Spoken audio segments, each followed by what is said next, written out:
L'imam Ahmed disait innama al-hujjatu fil athar, al-hujjatu fil athar. إن الحمد لله نحمده ونستعينه ونستغفره ونعوذ بالله من شرور أنفسنا ومن سيئات أعمالنا من يهده الله فلا مضل له ومن يضلل فلا هادي له وأشهد أن لا إله إلا الله وحده لا شريك له وأشهد أن محمدا عبده ورسوله أما بعد. Louange à Allah, le créateur des cieux et de la terre, on le loue tout ce qu'il nous accorde, comme bien, comme grâce, on lui demande de prier sur son prophète Mohammed, sallallahu alayhi wa sallam, sa famille, ses compagnons, et tous ceux qui les ont suivis jusqu'au jour de la rétribution.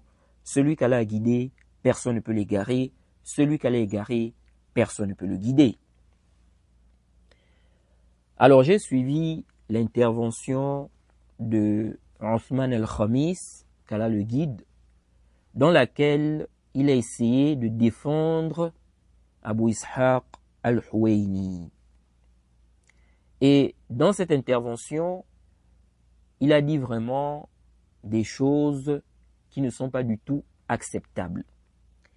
Et il a dit quelque chose de complètement batilun concernant, n'est-ce pas, l'erreur d'Abu Ishaq al-Huwaini au sujet de celui qui persiste, n'est-ce pas, à faire le riba.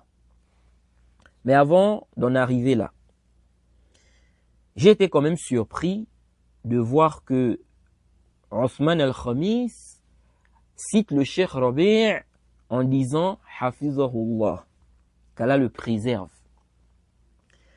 Parce que vous savez, dans le urf maintenant, ce qui est connu des gens, lorsque tu cites quelqu'un et que tu dis « Hafizahullah », qu'Allah le préserve, n'est-ce pas, ça témoigne de ta considération envers lui. C'est ce qui est connu des gens. Alors, bien évidemment, il a été questionné au sujet de sa visite, n'est-ce pas, chez le Cheikh Rabi'. Il a expliqué, n'est-ce pas, qu'il lui a rendu visite il y a de cela très longtemps, ou longtemps. Il était encore à l'école.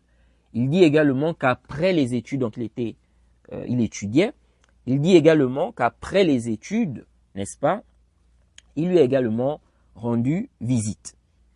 Et qu'il lui avait posé des questions, n'est-ce pas, il avait salué et il lui avait posé quoi? Des questions. Alors j'ai été surpris de la façon dont il a parlé du Cheikh Rabi'. Et je crains que les innovateurs tels que les Ikhwan et leurs semblables et autres, je crains même, donc ceux-là qui le mettent en haut, je crains qu'ils le fassent descendre. Ils risquent, n'est-ce pas, de le faire descendre. Vous voyez, parce que la façon dont il a parlé du Cheikh Rabi', ça montre, n'est-ce pas, ou ça témoigne, entre griffes, de son respect, sa considération envers le Cheikh Rabi'.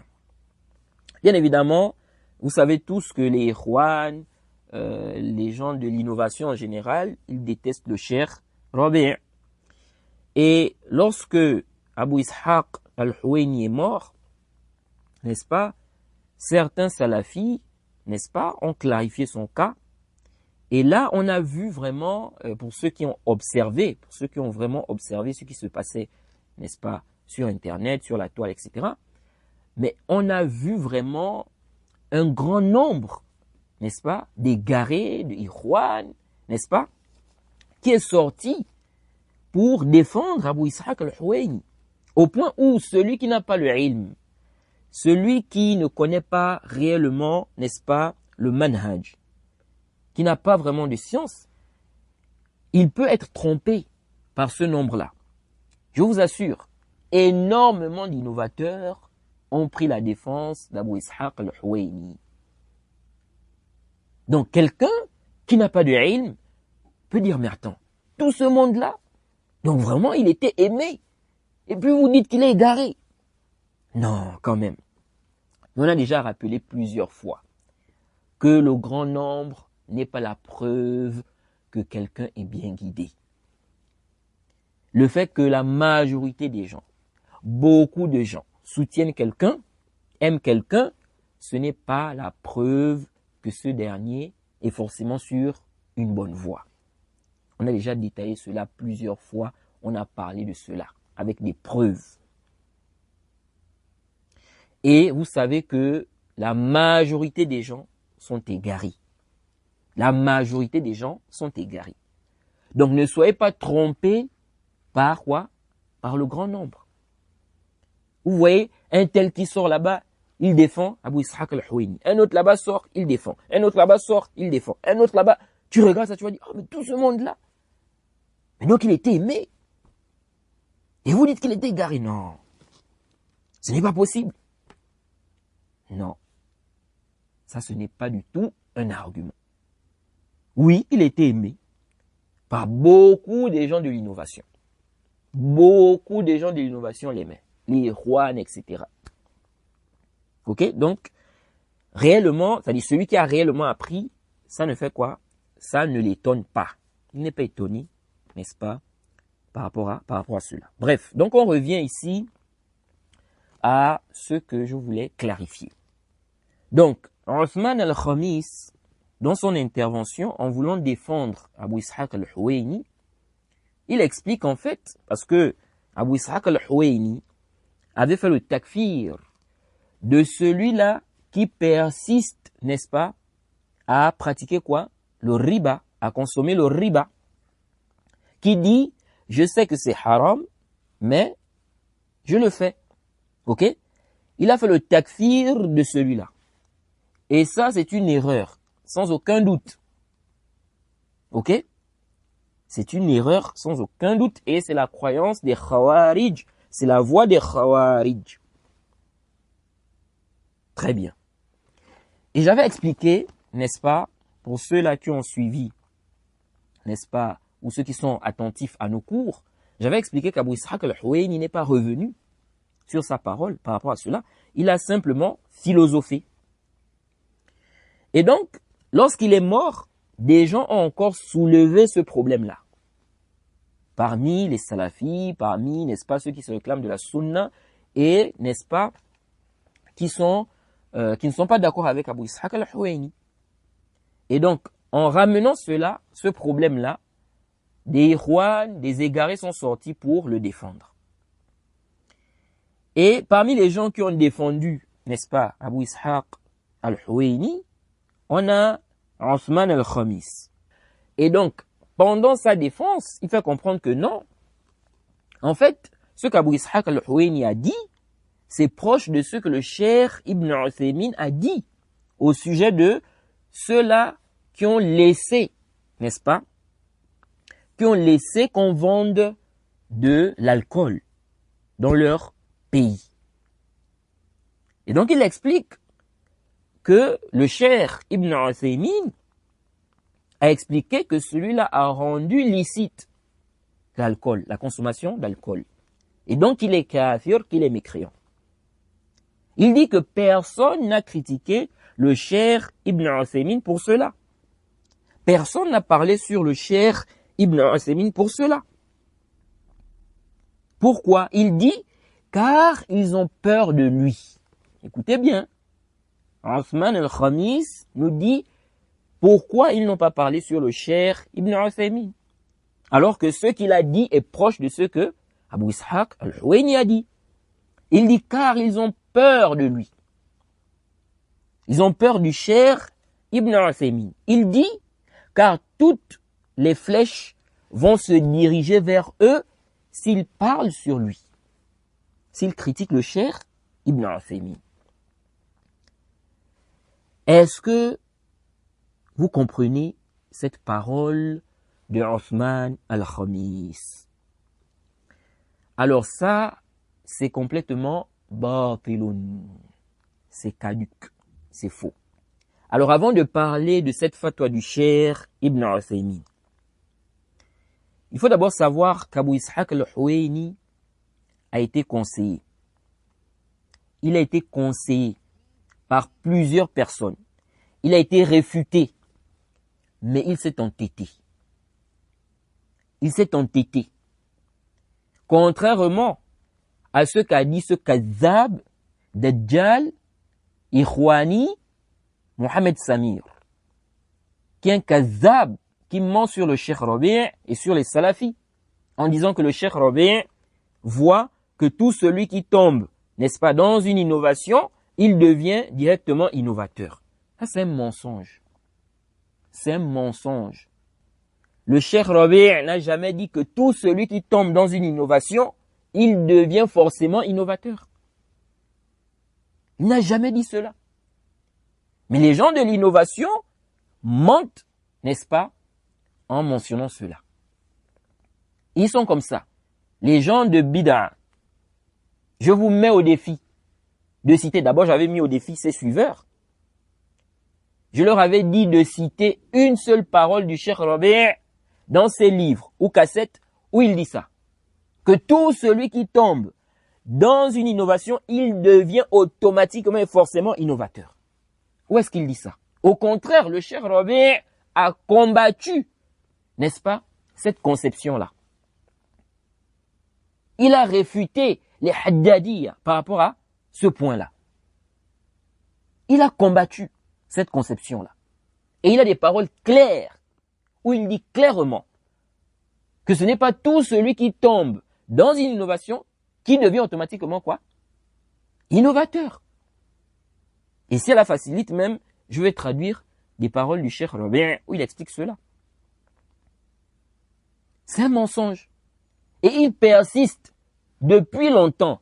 Il ne fait que mentir sur le Cheikh Rabi' par rapport à cela. Et il n'est pas le seul d'ailleurs.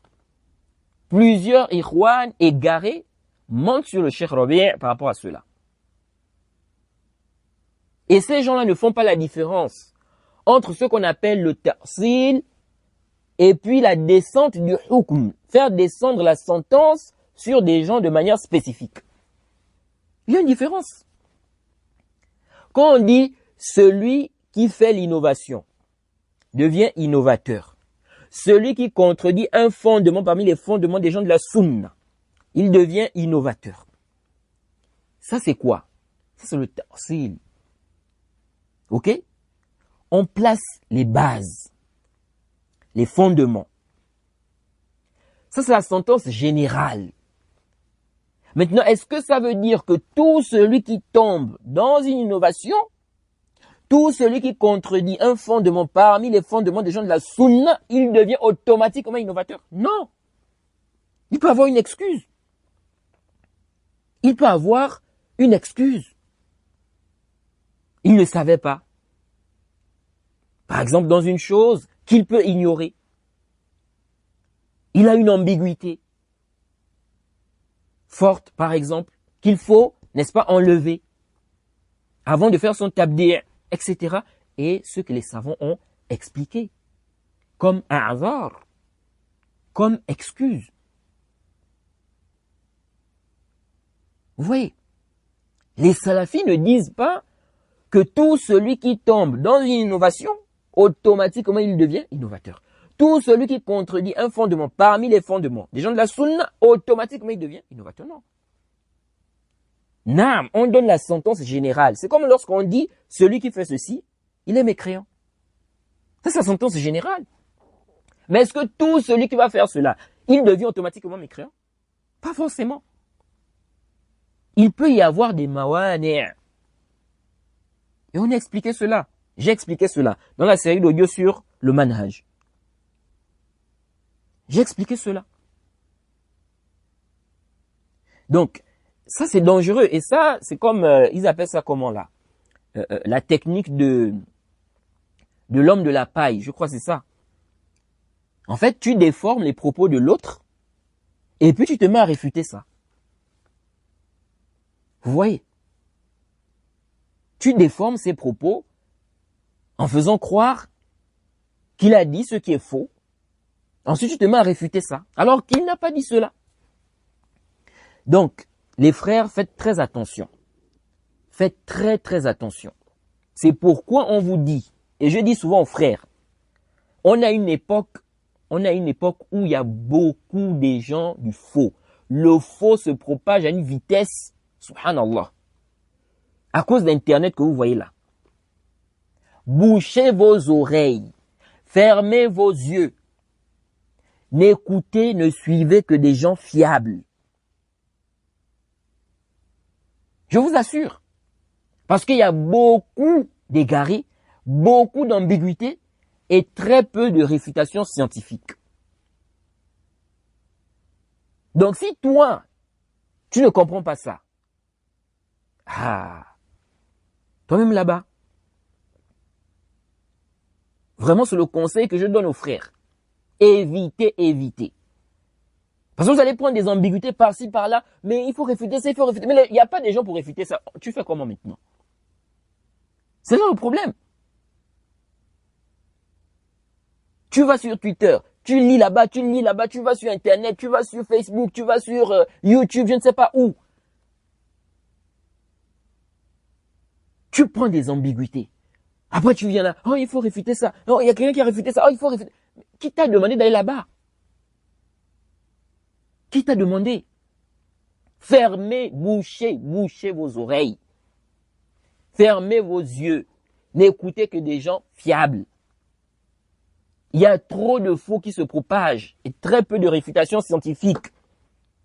Au point où celui qui voit ça, il peut croire que le faux là, c'est la vérité. Tellement il n'y a pas de rod, il n'y a pas vraiment de réfutation scientifique détaillée, etc. Alors que c'est le faux. Mais comme il y a un manque. Donc faites attention. Et là, je parle surtout dans le monde francophone. Faites très attention. La solution, c'est quoi? La solution, c'est de boucher tes oreilles. Fermer tes yeux. Et n'écouter et ne suivre que des gens qui sont fiables. C'est tout. Ne dis pas, oh moi je vais discerner parce que j'ai le niveau, j'ai ceci, cela. Non. Et je rappelle aussi que lorsqu'on dit aux frères, lorsqu'on dit aux gens, n'écoutez pas n'importe qui. Les gens qui sont égarés ont des ambiguïtés. Ils vont vous mettre des ambiguïtés. Ce n'est pas parce que la vérité, n'est-ce pas? Donc le haqq, ce n'est pas parce qu'on n'est pas convaincu de la vérité. Ok? Ce n'est pas ça. Parce qu'il y a des égarés qui disent, ah, ils ont peur. Ils ne sont pas convaincus. Est-ce qu'ils sont sur le haqq? Là, on est convaincu du haqq. Mais, on craint pour les faibles. Ceux qui n'ont pas un grand niveau. Ils peuvent être trompés. Ok? Parce que s'ils vont écouter les égarés, les ambiguïtés, etc., alors qu'ils n'ont pas le niveau, ils peuvent s'égarer. Pourquoi? Parce qu'ils ne vont pas trouver quelqu'un, n'est-ce pas, pour réfuter cela par exemple. Car les gens sont occupés par exemple. Ce n'est pas que les gens sont incapables de réfuter. Les gens sont par exemple occupés. Il se peut aussi qu'il est dans un milieu où les gens sont incapables de réfuter ça, oui. Mais tous les gens de la sunna seront incapables de réfuter le batil, là. Donc ce n'est pas parce qu'on n'est pas convaincu, non, on est convaincu du haqq. Ok? Mais parmi nous, il y a des gens qui sont faibles. Et le cœur est faible. Donc pourquoi tu vas t'exposer? Tu dis non, je vais discerner, je le niveau, je vais ceci. Qui t'a dit? Vous voyez? Et des gens comme ça prennent des choubats. Il y a des gens qui prennent des choubats comme ça, ils s'égarent, mais ils ne se rendent pas compte. Lui, il croit qu'il est toujours bien guidé.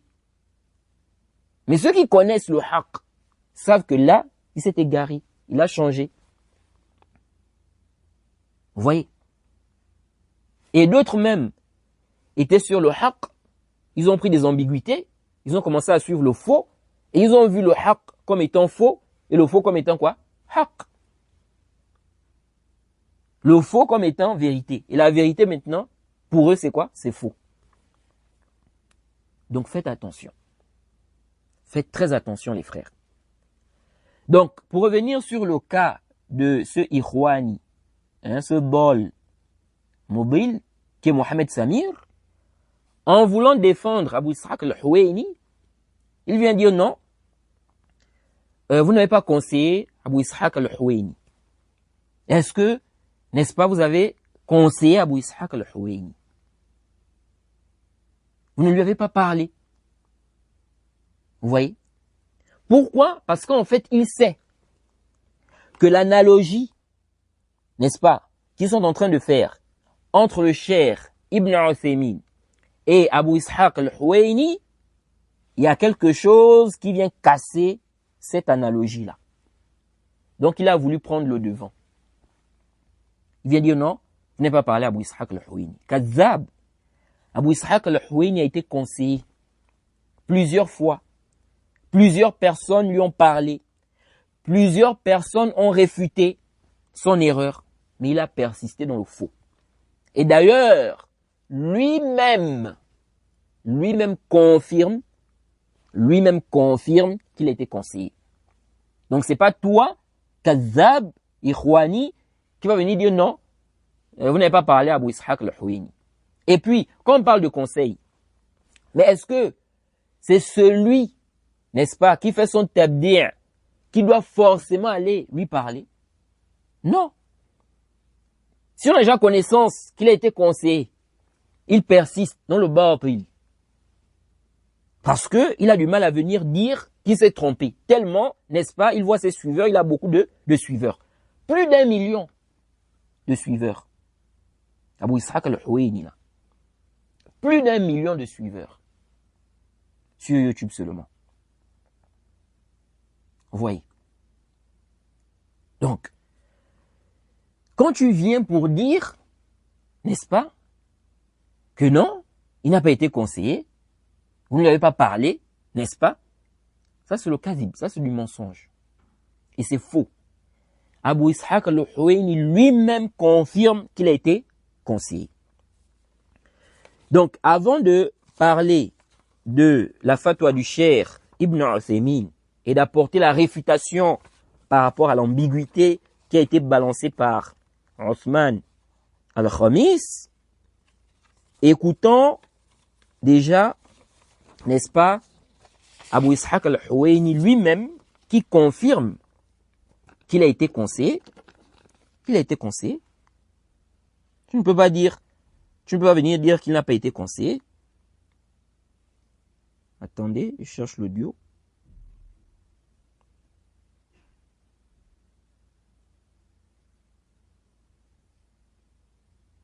Je vous fais écouter ici la parole d'Abu Ishaq al-Huwaini lui-même.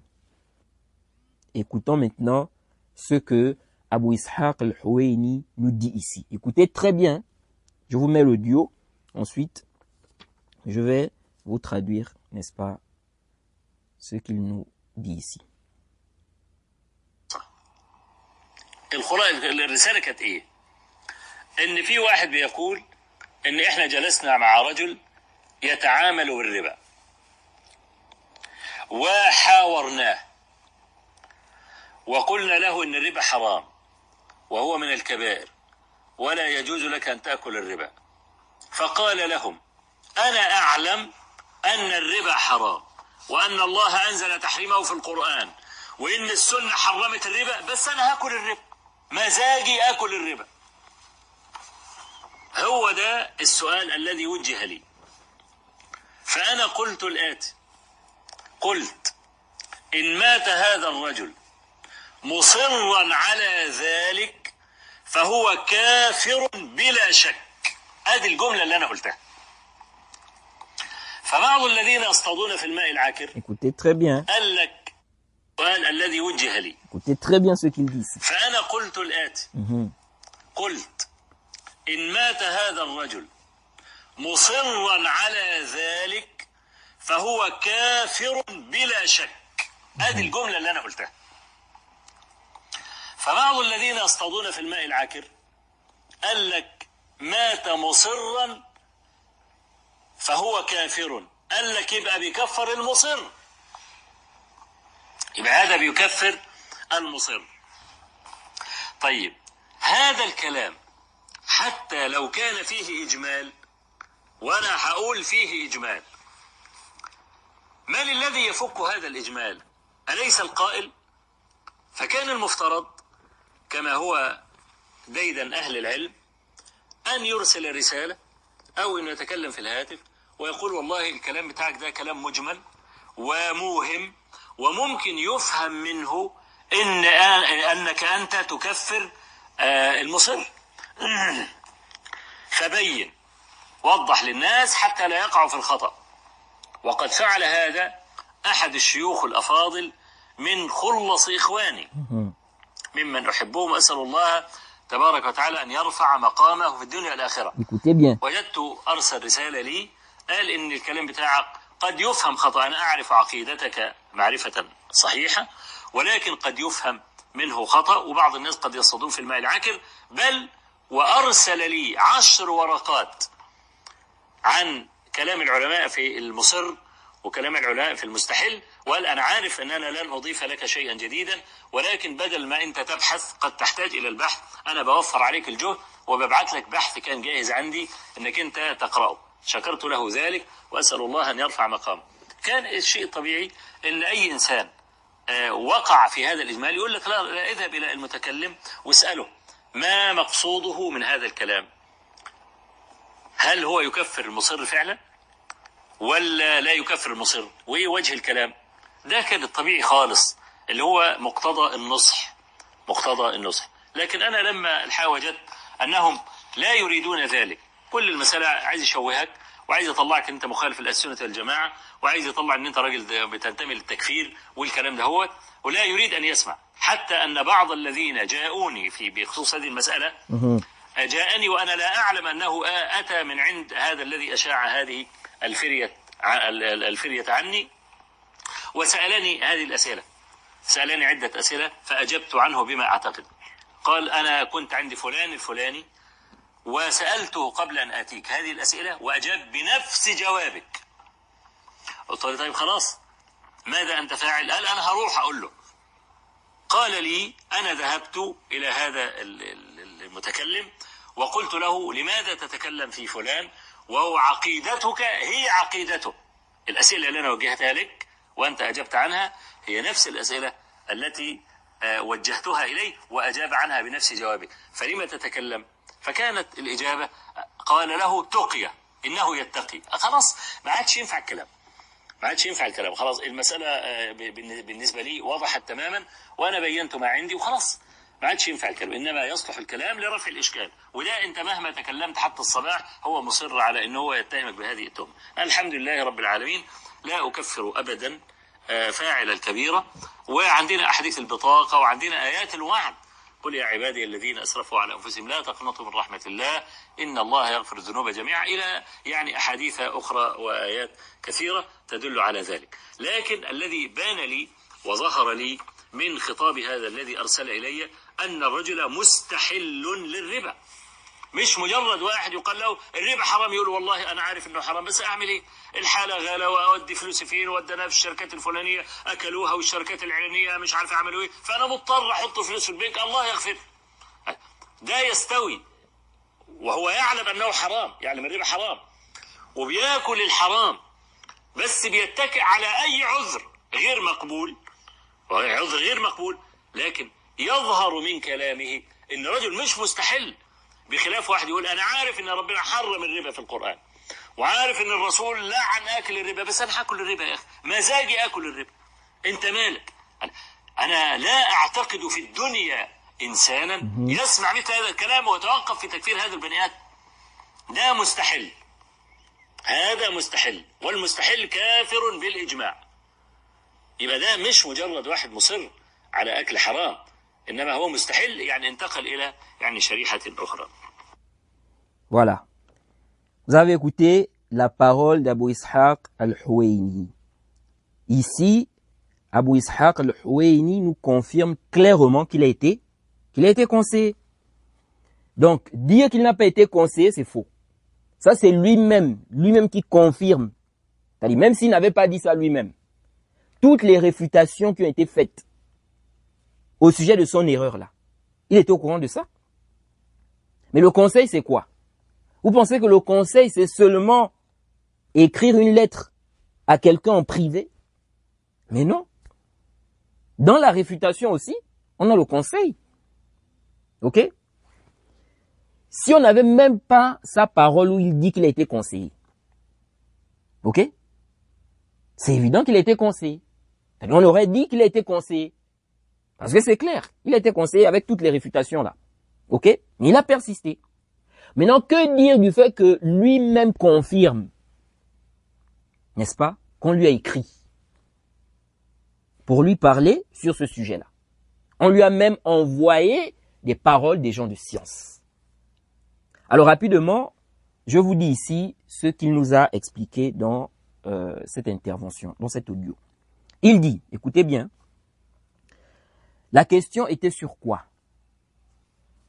On s'est assis, donc des gens lui ont posé une question. Ok? C'était quoi la question? Des gens ont dit, on s'est assis avec quelqu'un qui pratique le riba. Donc l'intérêt usuraire. Et on a discuté avec lui. On lui a dit que le riba est haram, c'est interdit. On lui a dit que le riba est quoi? Est haram, donc c'est interdit, c'est prohibé. Et que cela fait partie des grands péchés. Tu n'as pas le droit de consommer le riba. Il leur a dit, je sais que le riba est interdit. Écoutez bien. Il a dit, je sais que le riba est interdit. Qu'Allah a fait descendre son interdiction, n'est-ce pas, dans le Coran. C'est interdit dans la sunna. Mais je consomme le riba. Je pratique le riba. Est-ce que vous écoutez ça? C'était ça la question. Donc il dit, c'était la question qui m'avait été posée. Et j'avais dit ceci. Ça c'est Abu Ishaq al-Huwaini qui dit lui-même. Et j'avais dit ceci. Si cet homme meurt en persistant sur cela, il est mécréant sans doute. C'est la phrase que j'avais dite. Ah. Vous écoutez ça? Abu Ishaq al-Huwaini dit, j'avais dit, si cet homme meurt en persistant sur cela, donc sur le riba là, ok? Sur le riba, avec ce qu'il a dit là, il est mécréant sans doute.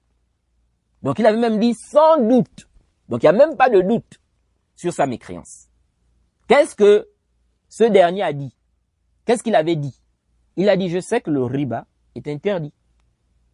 Qu'Allah a fait descendre son interdiction dans le Coran. C'est interdit dans la sunna. Mais je consomme le riba. Je pratique le riba. Ok? Voilà ce qu'il a dit. Mais ça déjà, est-ce que ça fait sortir de l'islam? Quelqu'un dit, je sais que c'est interdit. Mais je fais. Il sort de l'islam? Non. Dire qu'il sort de l'islam ici, c'est complètement batilun et c'est la croyance des khawarij. Sinon, dites-moi un peu. Tous ceux qui commettent les péchés, tous ceux qui commettent, n'est-ce pas, les péchés ou des péchés, ils sont tous ignorants de l'interdiction de ces péchés-là. Il n'y a pas de doute que non. Ok? Il y a des gens qui consomment de l'alcool, ok? Ils savent que c'est quoi? Que c'est interdit. Il y a des gens qui font le zina. Pendant des années, ils sont là dans le zina. Ils savent que c'est quoi? Que c'est haram. Mais ils font. Ok? Quelqu'un construit, n'est-ce pas, l'hôtel pour accueillir des couples, des gens qui ne sont pas mariés même. Mais il sait que c'est haram, mais il fait. Il est mécréant. Si on doit rendre quelqu'un comme ça mécréant, donc celui qui a été mentionné dans la question qui a été posée à Abu Ishaq al-Huwaini, si on doit rendre quelqu'un comme ça mécréant, mais ça veut dire quoi? Ça veut dire que tous ceux qui commettent des péchés, en réalité, ils sont mécréants. Sauf celui qui est ignorant du péché. C'est ce que ça veut dire, en réalité. Parce que lui, il a dit ça avec sa bouche. Il a dit, je sais que c'est haram, mais je vais faire. Ok? Mais les gens qui commettent des péchés, ils savent que c'est haram. Mais ils commettent quand même. Quelle est la différence entre ceux-là et celui-là. Quelqu'un commet le zina. Il sait que c'est quoi? Que c'est haram. Parce que lui-là, il a dit, je sais que c'est interdit, mais je fais. Ok? Tu dis, celui-là, il a rendu ça licite. Bon, quelqu'un sait que c'est haram, mais il fait, mais il n'a pas dit. Il n'a pas dit à la bouche. Où est la différence entre celui-là et celui qui fait, ok? Il sait que c'est haram, et puis il dit à la bouche que je sais que c'est haram. Où est la différence entre les deux? Je ne sais pas si vous comprenez. Quelqu'un sait que tel péché, n'est-ce pas? On n'a pas le droit de faire cela. C'est interdit, c'est un péché. Mais il fait ça. Mais au fond de lui, il sait que c'est haram. Ok? Mais simplement, il n'a pas dit ça avec sa bouche. Il n'a pas dit avec sa bouche que je sais que c'est haram. Mais il sait ça. Et l'autre, il fait. Mais il a dit avec sa bouche qu'il sait que c'est haram. Où est la différence? Il n'y a pas de différence. Les deux ne sortent pas de l'islam. Les deux savent que c'est haram, mais ils font. Ils suivent la passion. Ils suivent quoi? La passion. Sauf que celui-là, il a dit avec sa bouche que je sais que c'est haram, et l'autre, il n'a pas dit. Ok? Il n'a pas dit avec sa bouche que je sais que c'est haram. Mais les deux savent que c'est haram, mais ils font. Donc, est-ce que le fait de dire que je sais que c'est haram, le fait d'informer que tu es au courant que la chose est haram, ok? Et que tu vas faire ça, ça fait que tu deviens maintenant, ça dit que tu es devenu quelqu'un qui a rendu ça licite. Donc, rendre halal, c'est de dire que je sais que c'est haram, mais je veux continuer à faire. Ou bien je fais. Où est-ce qu'il a eu ça? Vous voyez? Et ça, c'est vraiment un danger. Et vous allez voir qu'il s'est vraiment embrouillé, Abu Ishaq al-Huwaini, là, sur ce sujet-là. Parce que même en expliquant, il a démontré même que vraiment il s'est embrouillé. C'est-à-dire, en voulant se justifier, il a enfoncé même la chose, en fait. Il a montré encore en plus qu'il est vraiment embrouillé sur la question. Vous voyez, quand tu veux défendre le faux, c'est pour cela, les frères, quand tu commets une erreur, reviens. Ne cherche pas à défendre cela, parce que tu risques d'aller de faux en faux. Tu risques même de faire ce qui est pire. En voulant défendre le faux, tu emmènes des règles fausses. Tu inventes des choses. Parce que tu veux défendre ce qui est faux. Et tu es en train de t'enfoncer. Et c'est ce qui s'est passé ici. Donc on revient au propos d'Abu Ishaq. Il dit, c'est la phrase que j'avais dite. Ok? Il dit, des gens ont dit qu'il déclare mécréant celui qui persiste sur le péché. Cette parole même, si elle est vague, donc pas détaillée, ok? Et je dis que c'est vague. Donc là, il parle de sa parole. Ok? Il dit, si elle est vague, et je dis même qu'elle est vague, non, Abu Ishaq, cette parole n'est pas vague. Cette parole est claire. Ça, c'est une parole qui est vague.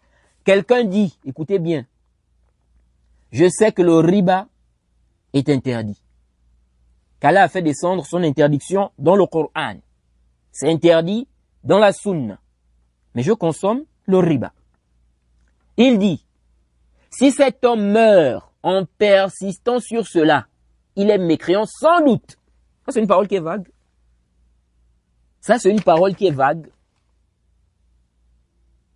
Si cet homme meurt en persistant sur cela, il est mécréant. Sans doute.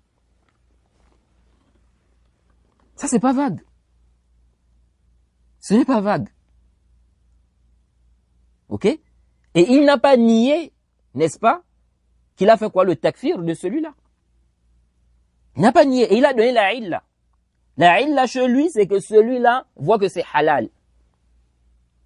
Mais est-ce qu'il voit que c'est halal? Non. Il dit, je sais que c'est haram, mais je veux faire. Ok?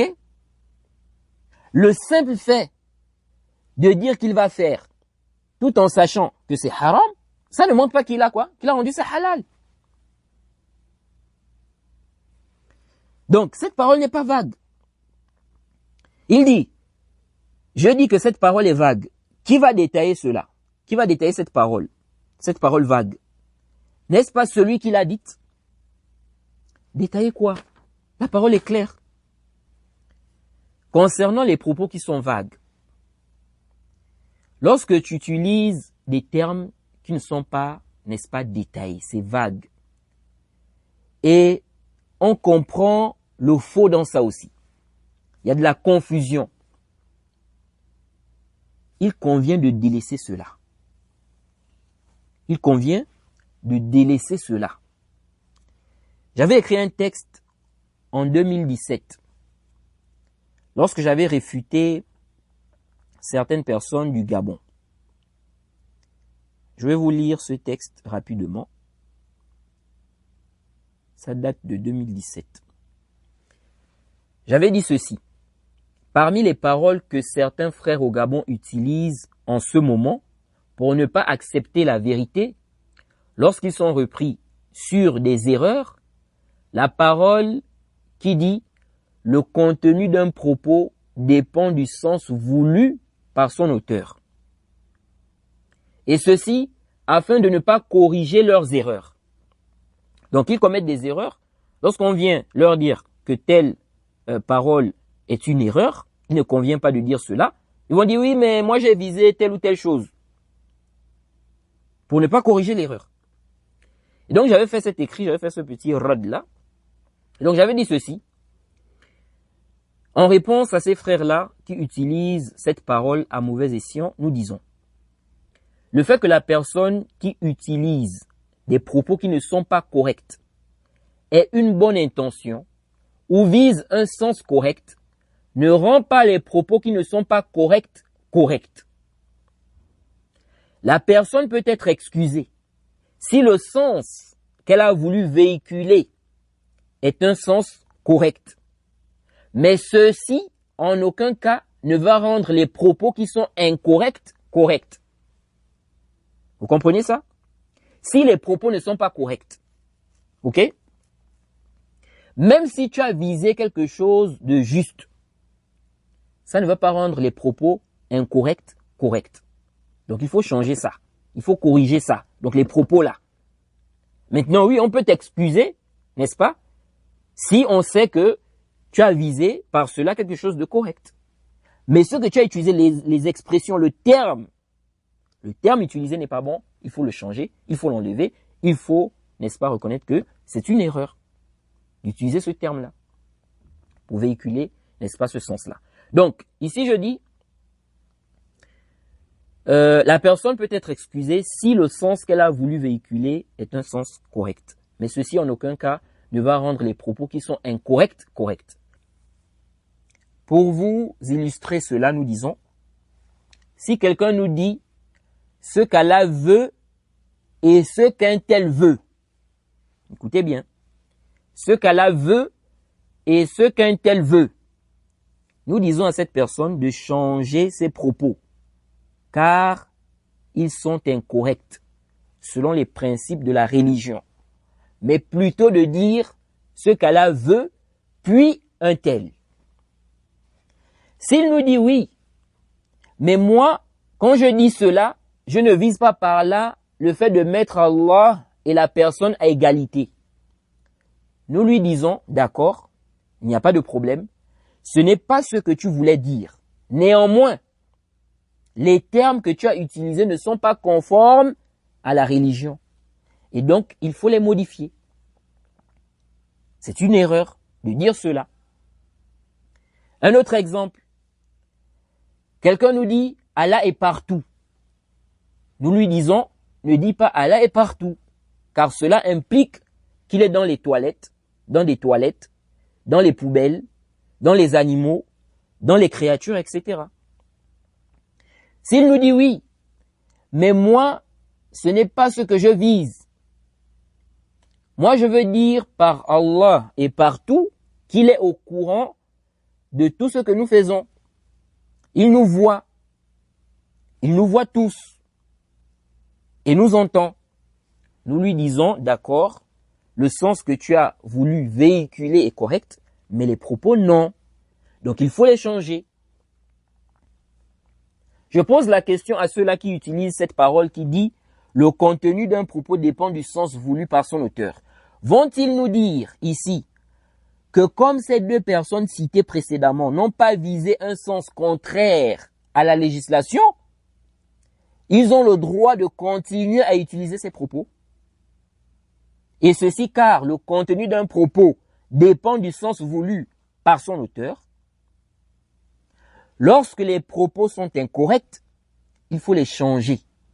Même si l'intention est bonne ou même si on vise un sens correct.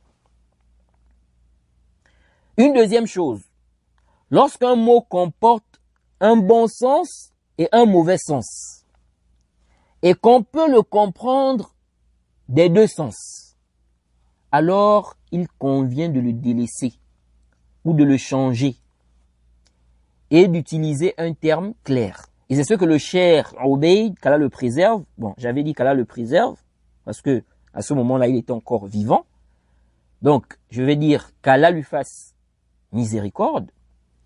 C'est ce que le Cheikh Ubayd nous explique dans son explication des fondements de la sunna de l'imam Ahmed. Qu'Allah lui fasse miséricorde.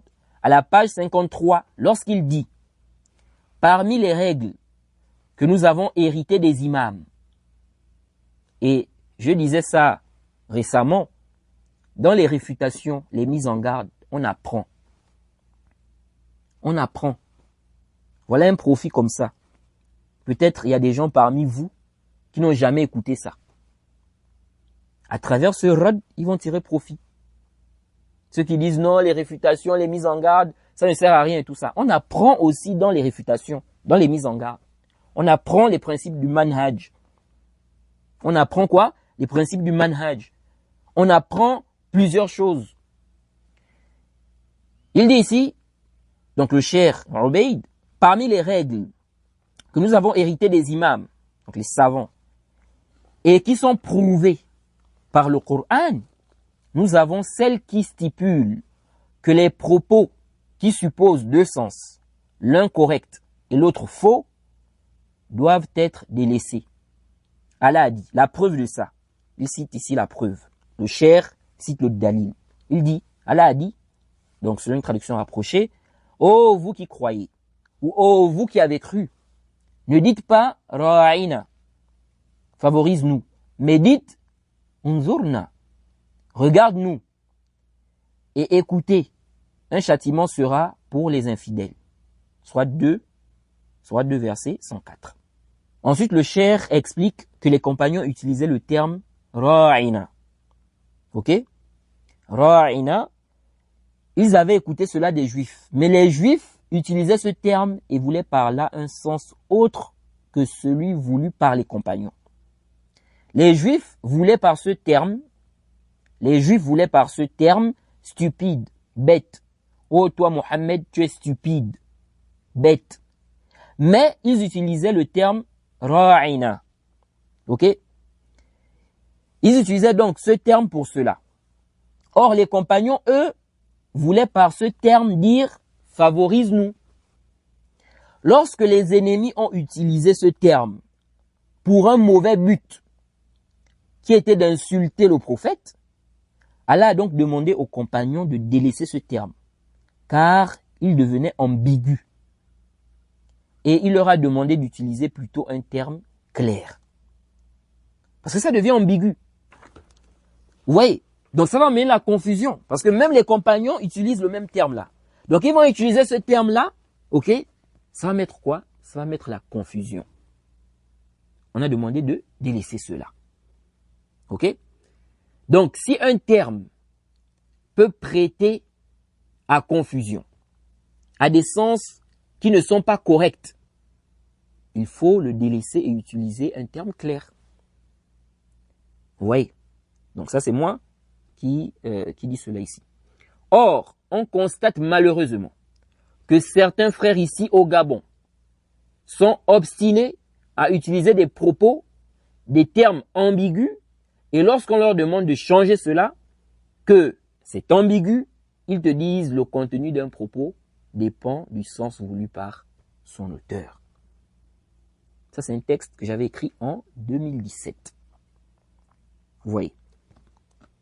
Donc, lorsque les propos sont incorrects, il faut changer cela, même si tu as visé ce qui est correct.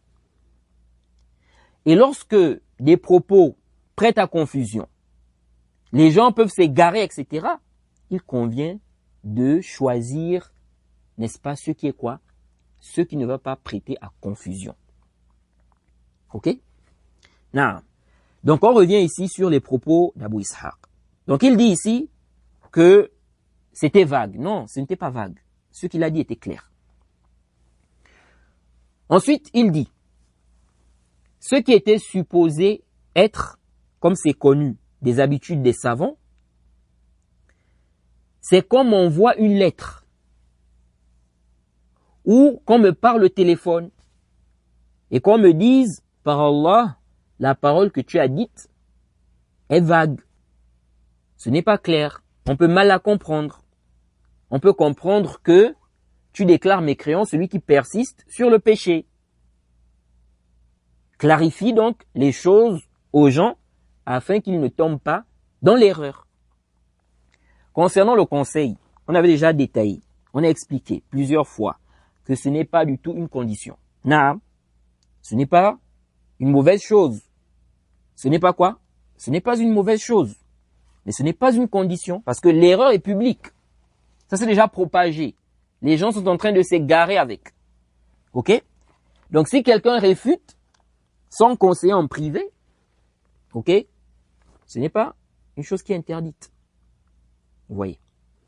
Bref, donc ici, il dit, ce qui est supposé, ce qui était supposé être, c'est quoi? C'est qu'on le contacte, donc en privé. Ok? Ensuite, il dit, et ceci a été fait. Donc il a été conseillé en privé, oui ou non? Il a été conseillé en privé. Ça, c'est Abu Ishaq al-Huwayni qui dit ça lui-même. Il dit, et ceci a été fait par un des chouyours nobles, parmi nos frères, parmi ceux qu'on aime. Et je demande à Allah d'élever son rang ici-bas et dans l'au-delà. Donc, Abu Ishaq al-Huwayni dit bien ici qu'il a été conseillé. Parce qu'il dit ici, ce qui était supposé être, c'est quoi? C'est qu'on lui envoie une lettre. Ou bien qu'on lui parle au téléphone pour lui dire que ce que tu as dit est vague, etc., etc. Sachant que ce n'est pas vague. C'est clair. Ok? Donc, il a été conseillé. Et c'est lui-même qui dit ici. Il dit donc, et ceci a été fait par un des chouyours nobles, parmi nos frères, parmi ceux qu'on aime. Ok?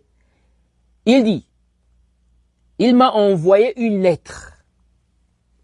Écoutez bien, ça c'est Abu Ishaq al-Huwayni lui-même qui dit ça.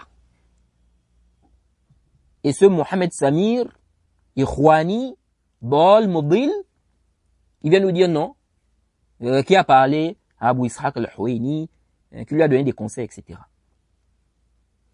Il dit ici, il m'a envoyé une lettre.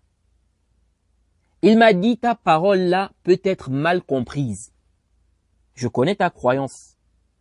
Il m'a même envoyé 10 pages où il y a des paroles des savants sur celui qui persiste sur le péché, sur celui qui rend licite ce qui est quoi? Illicite. Écoutez bien, Abu Ishaq al-Huwayni dit, il m'a même envoyé 10 pages. Donc, il a été conseillé. Il a été conseillé. Il dit donc que la personne a dit, je sais que je ne te rajoute rien, mais il se peut que tu fasses des recherches. Voilà, je te présente déjà une recherche qui était déjà prête chez moi, afin que tu la lises. Il dit, je le remercie. Il dit quoi? Je le remercie. Et il explique même qu'il y a des gens qui sont venus le voir. Vous voyez? Il dit que quelqu'un est venu même le voir et il lui a posé des questions. il a donné des réponses par rapport à ce qu'il a comme croyance. Il dit que celui qui est venu lui poser des questions là, il lui a dit que mais j'ai posé les mêmes questions. Donc, il dit à celui qui a propagé sa parole. Donc, celui qui a propagé la parole d'Abu Ishaq al-Huwaini. D'après ce qu'il dit.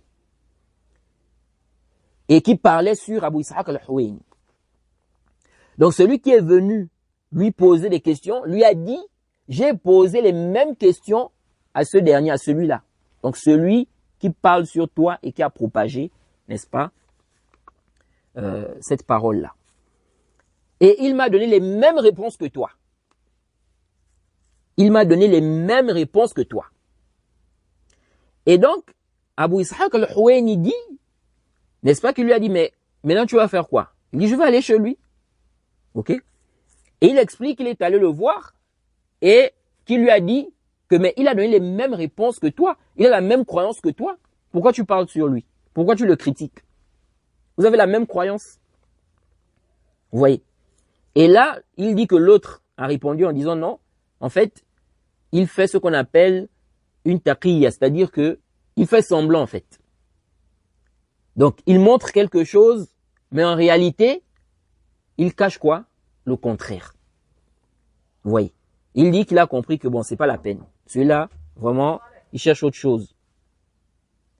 Ensuite, il a cité un hadith, n'est-ce pas, le hadith de l'homme de la carte, et un verset, même si bon, l'istidlal au niveau du verset fihi nazar, par rapport au sujet ici, mais bref.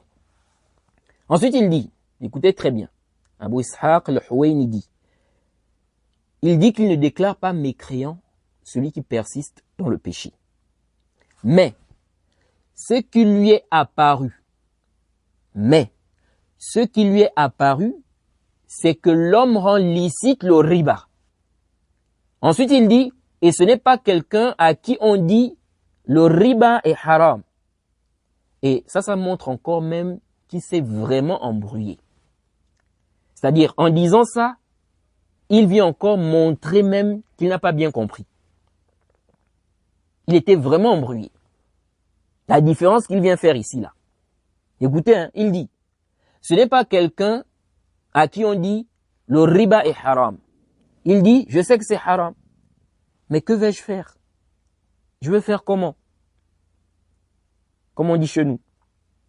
Telle société a fait ceci, cela. Je suis contraint. Qu'Allah me pardonne. Il dit, celui-ci est semblable. Il sait que c'est haram.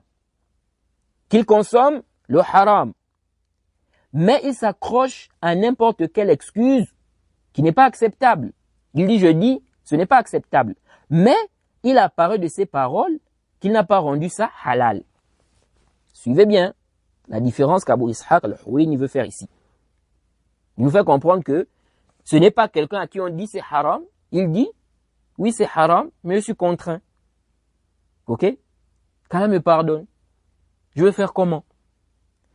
Il dit, celui-là, il n'a pas rendu ça halal. Qui a rendu halal? Il dit, contrairement à celui qui dit, je sais que notre Seigneur a interdit le riba dans le Coran. Je sais que le prophète a maudit celui qui consomme le riba. Mais j'en consomme akhi. Je ne crois pas, écoutez, hein, il dit, je ne crois pas qu'il y a quelqu'un dans ce monde qui prend connaissance de cela et qui s'abstient de faire le takfir de celui-là parmi les enfants d'Adam.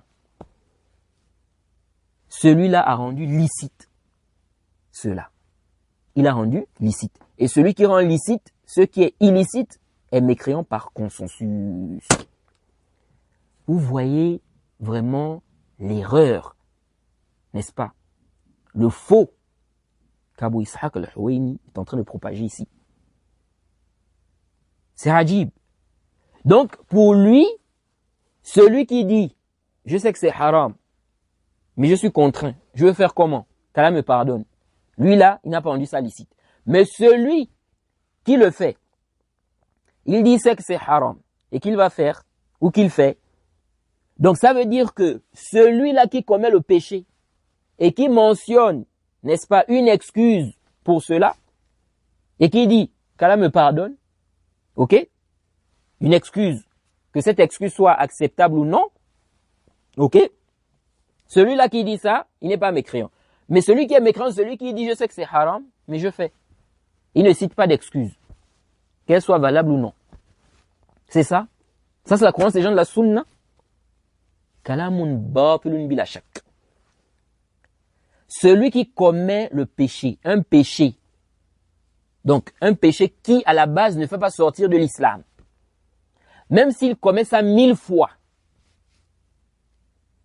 Même s'il commet ça 1000 fois, 100 000 fois.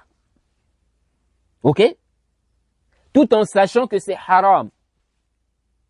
Il ne devient pas mécréant. Il n'a pas rendu ça licite. Rendre licite, il doit dire que c'est quoi? Que c'est licite. Soit il dit avec sa bouche, ou bien il écrit ça. Mais le simple fait qu'il fasse l'acte, et puis il dit, je sais que c'est haram, ok? Ça, c'est pas la preuve qui rend ça quoi? Licite. Je sais que c'est haram, mais je fais. Ça, c'est la preuve qui rend ça licite? Non. Alors, pour revenir à la parole du Cheikh Ibn Uthaymin, donc l'ambiguïté que Othman al-Khamis a balancée. Naam, le Cheikh Ibn Uthaymin s'est trompé, qat'an, sans aucun doute, dans ses propos. Et on va expliquer. Mais est-ce que l'erreur du Cheikh Ibn Uthaymin est comparable à celle d'Abu Ishaq al-Huwayni? Est-ce que c'est le même cas? Est-ce qu'ils étaient dans le même cas? Non, sans aucun doute. Et on va détailler cela. Mais avant cela, je vais vous lire ici une parole du Cheikh Ibn Uthaymin. J'aimerais bien commencer par cela, avant qu'on puisse écouter les propos du Cheikh Ibn Uthaymin. Alors, le Cheikh Ibn Uthaymin nous dit ceci, ça c'est dans Kitab al-Ilm. Le Cheikh Ibn Uthaymin a un livre qui s'intitule Kitab al-Ilm. Et ça a été même édité une nouvelle fois récemment. Alors, le Cheikh Ibn Uthaymin nous dit, dans son livre Kitab al-Ilm, à la page 177, il dit Al-fa'idatu at-tasi'atu li tariqati talab al-ilm. Et je crois que j'avais déjà lu cette parole-là dans un dars. Il dit, 9e, n'est-ce pas, profit, dans la manière de rechercher la science. Il dit, mawqifu talib al-ilmi min wahmi wa khata'i al-ulama. Le cheikh dit, mawqifu talib al-ilmi min wahmi wa khata'i al-ulama. Hadha al-mawqif lahu jihatan. Le cheikh dit, la position de l'étudiant en sciences. Écoutez bien. La position de l'étudiant en sciences par rapport à l'erreur des savants. L'erreur des savants. Ok? Il dit, cette position a deux axes. Donc on peut parler de cela, n'est-ce pas, sur deux points. Premièrement, il dit, al-oula, tashihul khata, corriger l'erreur. Écoutez bien, la position de l'étudiant en sciences par rapport à l'erreur des savants. Donc, l'étudiant en sciences, quelle est sa position? S'il voit l'erreur d'un savant. Le cheikh Ibn Uthaymin nous répond ici. Là, on parle de l'étudiant en sciences. Hein. C'est l'étudiant en sciences. Il doit faire quoi? S'il voit l'erreur du savant. Le cheikh Ibn Uthaymin dit ici, à la page 177 du livre Kitab al-Ilm, il dit al-oula. Donc ce qu'il dit ici là, al-oula, il dit tashihul khata. Premièrement, correction de l'erreur. Il faut corriger l'erreur. Donc, la première chose à faire, c'est quoi? corriger l'erreur du savant. Le savant qui s'est trompé, parce que le savant n'est pas infaillible. Ça, c'est la croyance des gens de la sunna. Celui qui n'a pas ça comme croyance, il a des problèmes. Il doit revoir sa croyance. La croyance des gens de la sunna, c'est que le savant n'est pas infaillible. Il se trompe. C'est un être humain. Il peut oublier. Il peut se tromper. Il peut même se contredire. Et le cheikh al-Islam a évoqué, j'avais déjà traduit cette parole-là, ou lu cette parole-là, le cheikh al-Islam avait mentionné que le savant peut se contredire. Ok? Donc, il faut être au juste milieu. Respecter les savants, mettre le savant à sa place. Ok? Ne pas dénigrer les savants, sans toutefois croire qu'ils sont quoi? Qu'ils sont infaillibles. Donc, savoir qu'ils peuvent se tromper et corriger l'erreur lorsqu'il y a erreur. Donc, le cheikh Ibn Uthaymin dit, corriger l'erreur. Wa hadha amrun wajib. Il dit, et ça, c'est une chose obligatoire. Donc, il est obligatoire de corriger l'erreur. Ok? Bien évidemment, avec le comportement, le adab. Il dit, ça, c'est une chose obligatoire. Il dit, يجب على من عثر على وهم إنسان يجب على من عثر على وهم إنسان ولو كان من أكبر العلماء أن ينبه على هذا الوهم وعلى هذا الخطأ. Le cheikh Ibn Uthaymin dit, il est obligatoire sur celui qui est tombé sur l'erreur de quelqu'un, même s'il fait partie des plus grands savants, il est obligatoire qu'il attire l'attention sur cette erreur, sur cette confusion que le savant a eue, que la personne a eue. يجب على من عثر على وهم إنسان ولو كان من أكبر العلماء أن ينبه على الوهم وعلى الخطأ لأن بيان الحق أمر واجب وبالسكوت يمكن أن يضيع الحق لاحترام من قال بالباطل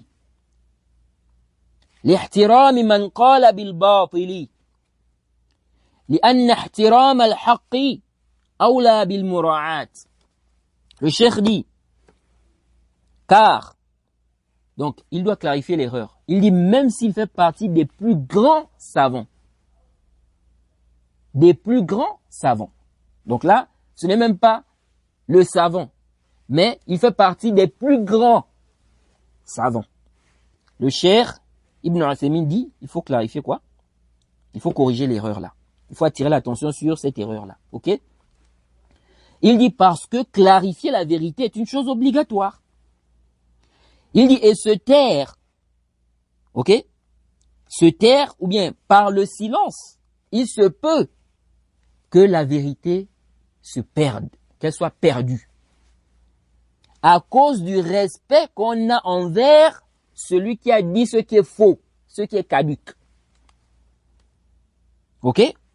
Donc, un savant peut dire ce qui est faux. Un savant peut dire ce qui est batil. Le cheikh Ibn Uthaymin dit ici, à cause de quoi? Du respect qu'on a pour celui qui a dit ce qui est quoi? Batil. Donc, le savant peut dire ce qui est batil. Il parle du savant ici. Et il dit même s'il fait partie des plus grands savants. Donc, à cause du respect qu'on a envers lui, il se peut qu'on se taise. Le cheikh Ibn Uthaymin nous fait comprendre que non. Clarifier la vérité est obligatoire. Parce que si on se tait, sous prétexte, n'est-ce pas, qu'on a du respect envers lui, donc c'est à cause de ça qu'on se tait, il dit, on peut perdre quoi? Le haqq. Les gens vont croire que ce qu'il a dit là, c'est vrai. En plus, c'est un grand savant, ou bien il fait partie des plus grands savants. Ils vont suivre ça. Et la vérité sera délaissée. Donc il faut clarifier le haqq. Il dit, car respecter la vérité est plus en droit. Ok? On devrait plus prendre en considération le fait de respecter la vérité. Que quoi? Que le respect qu'on a envers celui qui a dit ce qui est faux. Ok? Ensuite, le cheikh Ibn Uthaymin dit لكن هل يصرح بقائل الوهم أو الخطأ أو يقول توهم بعض الناس فقال كذا وكذا. Le cheikh dit cependant, est-ce qu'il va citer le nom de celui qui s'est trompé, celui qui a eu une confusion? Est-ce qu'il va citer son nom? Ou bien il va dire que certaines personnes se sont trompées en disant ceci ou cela. Donc, le cheikh Ibn Uthaymin dit, il faut clarifier le haqq. Tu montres ce qui est vrai. Tu corriges l'erreur. Maintenant, il dit, est-ce que tu vas citer le nom de celui que tu es en train de réfuter là? Ok? Donc, celui qui a prononcé ce que tu es en train de clarifier, de réfuter. Le cheikh dit, al-jawab, yunzar, lima taqtadihi al-maslaha. Il dit, on regarde ce qu'implique la sagesse. La sagesse dans la da'wa, elle est très importante. Je rappelle ça souvent. Un da'i doit faire preuve de sagesse. Et c'est même là où on voit aussi le fiqh, la compréhension de la personne. Vous voyez, c'est pas juste d'emmagasiner des choses comme ça, des connaissances. Il faut avoir la sagesse. Savoir comment transmettre. À quel moment je dois parler. À quel moment je dois me taire. Est-ce que je dois parler ici? Comment je dois parler? Comment je peux faire comprendre la chose aux gens? Est-ce que c'est à moi de dire ceci ou cela? Quels moyens je peux utiliser pour que la personne accepte la vérité? Quels moyens licites je peux utiliser pour que la personne accepte la vérité? Est-ce que vous suivez? Donc le cheikh dit, on regarde ce qu'implique la sagesse. Il dit, قد يكون من المصلحة أن لا يصرح. Il dit, il se peut, n'est-ce pas, que l'intérêt se trouve dans le fait de ne pas citer son nom, de ne pas le mentionner clairement. Ok? قد يكون من المصلحة أن لا يصرح كما لو كان يتكلم عن عالم مشهور. Il dit كما لو كان يتكلم عن عالم مشهور في عصره موثوق عند الناس محبوب إليهم يقول قال فلان كذا وكذا وهذا خطأ فإن العامة لا يقبلون كلامه بل يسخرون منه ولا يقبلون الحق. ففي هذه الحال ينبغي أن يقول من الخطأ أن يقول القائل كذا وكذا ولا يذكر اسمه.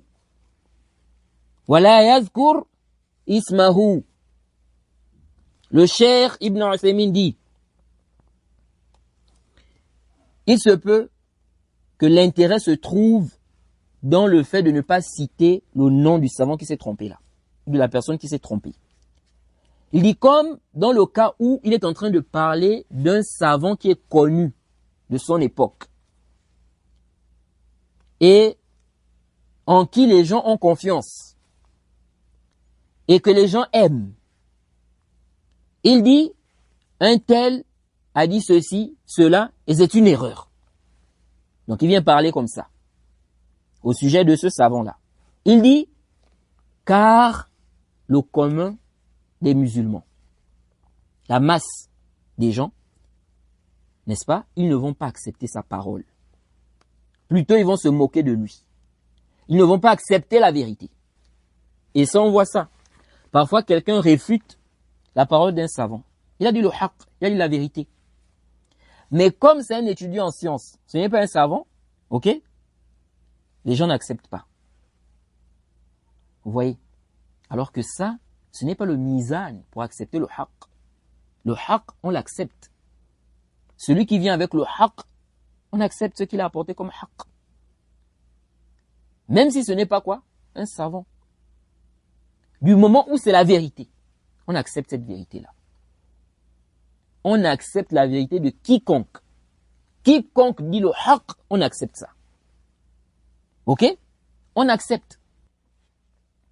Mais bien évidemment, on ne va pas chercher le haqq chez n'importe qui. On a déjà expliqué ça. On a déjà expliqué ça plusieurs fois. Donc, le cheikh dit ici, dans ce cas-là, qu'ils disent, ça fait partie des erreurs que quelqu'un dise ceci ou cela.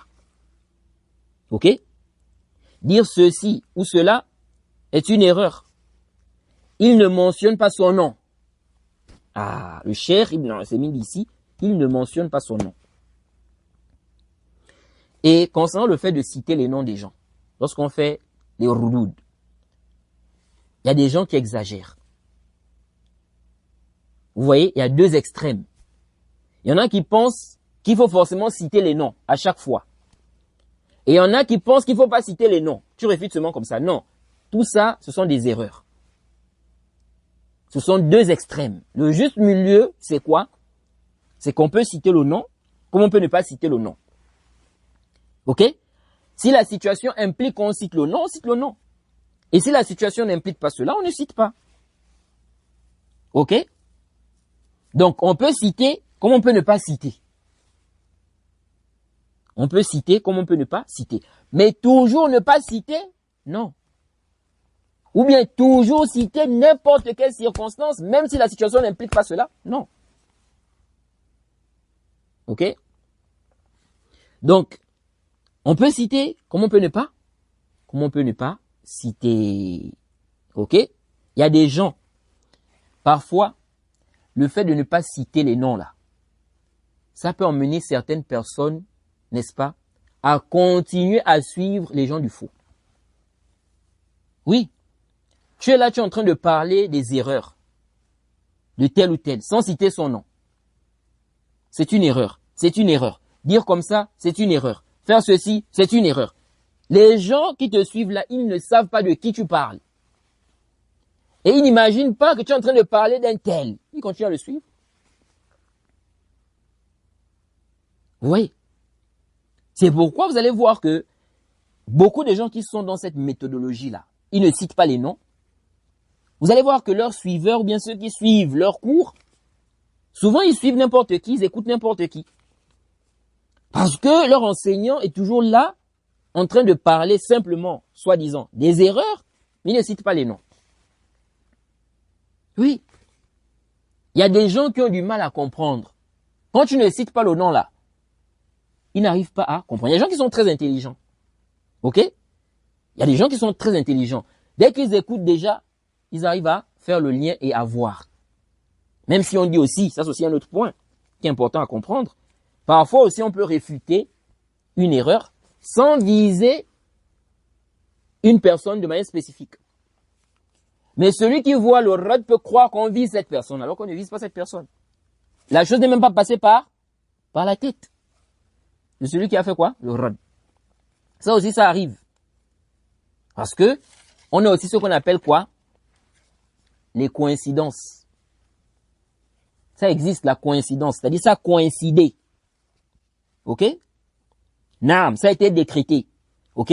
Mais ici, là, ça coïncidait avec ça. Donc, lorsque lui, il a fait ça, l'autre aussi a fait ça. Est-ce que vous suivez ça? Quelqu'un a dit une parole. Un autre a fait un rad. Mais lui, son rad, n'est-ce pas? Il visait quelqu'un d'autre. Mais il a balancé son rad au même moment que l'autre a balancé quoi? Au même moment dans lequel l'autre a balancé son écrit, ou bien son audio, ou sa parole. Maintenant, ceux qui regardent croient que celui-là est en train de réfuter celui-là. Spécifiquement, non. Alors qu'il n'a pas visé cette personne-là. Pas du tout. Lui, il visait quelqu'un d'autre. Mais ça a coïncidé. C'est juste que ça a coïncidé. Ok? Ça, c'est un point qui est important à comprendre. Parce que parfois, des gens aussi font des polémiques pour rien. À cause de ce genre de choses-là. Vous voyez? C'est vrai qu'il y a des cas, oui, on sait très bien que là, il est en train de réfuter un tel. Mais il y a des cas aussi où c'est simplement une coïncidence. Mais dans tous les cas, l'erreur doit être quoi? Réfutée. Si c'est réfuté, si c'était une erreur et que ça a été réfuté, khalas. Ok? Non. Et puis il y a d'autres aussi, parfois, qui se font des idées. À chaque fois qu'ils voient un rad, ils pensent que ce sont eux qui sont visés. Il y a des gens comme ça aussi. Ouais. On dirait qu'ils ont des problèmes. C'est-à-dire, psychologiquement, on dirait qu'ils ont des problèmes, en fait. À chaque fois qu'ils voient un rad, ils se disent que ce sont eux qui sont visés. Bref. Donc, le Cheikh Ibn Uthaymin dit ici que dans cette situation-là, il ne cite pas le nom. وَقَدْ يَكُونُ هَذَا الرَّجُلُ, donc la situation qu'il a expliquée ici. Il dit وَقَدْ يَكُونُ هَذَا الرَّجُلُ الَّذِي تَوَهَّمَ مَتْبُوعًا يَتَّبِعُهُ شِرْذِمَةٌ مِنَ النَّاسِ وَلَيْسَ لَهُ قَدْرٌ فِي الْمُجْتَمَعِ فَحِينَئِذٍ يصرح لأن لا يغتر الناس به فيقول قال فلان كذا وكذا وهو خطأ. Le cheikh Ibn Uthaymin dit, il se peut que celui qui s'est trompé là, il est suivi. Mais c'est un petit groupe de gens qui le suit. Il n'a pas une place dans la société, une grande place dans la société. Il dit, à ce moment-là, il cite clairement le nom, afin que les gens ne soient pas trompés. Il dit, un tel a dit ceci et cela, et c'est une erreur. Qui dit ça? Le cheikh Ibn Uthaymin. Ça, c'est la sagesse. Parce qu'il y a des gens qui disent, non, ils ont peur et tout ça. Le cheikh Ibn Uthaymin dit ici, il cite le nom à ce moment-là. Donc, il fait la différence entre quelqu'un qui est connu, ok, qui est aimé par les gens, qui a une grande place, et celui-là qui a peu de suiveurs et qui n'a pas vraiment une place dans la société. Pourquoi? Parce que le cheikh ici est en train d'expliquer, il donne la raison. Il dit le premier cas, les gens ne vont pas accepter le haqq.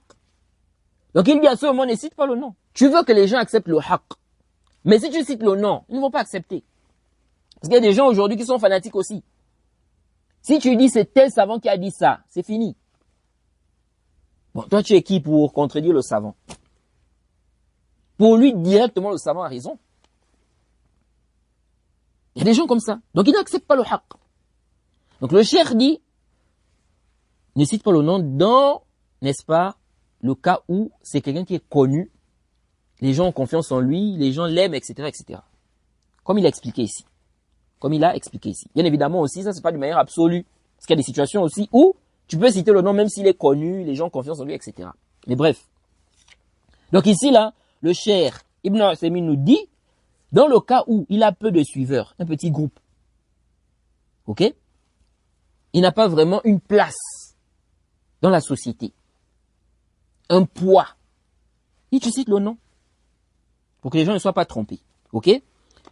Ensuite, le cheikh, plus bas, il nous explique que deuxièmement, le but, n'est-ce pas, doit être quoi?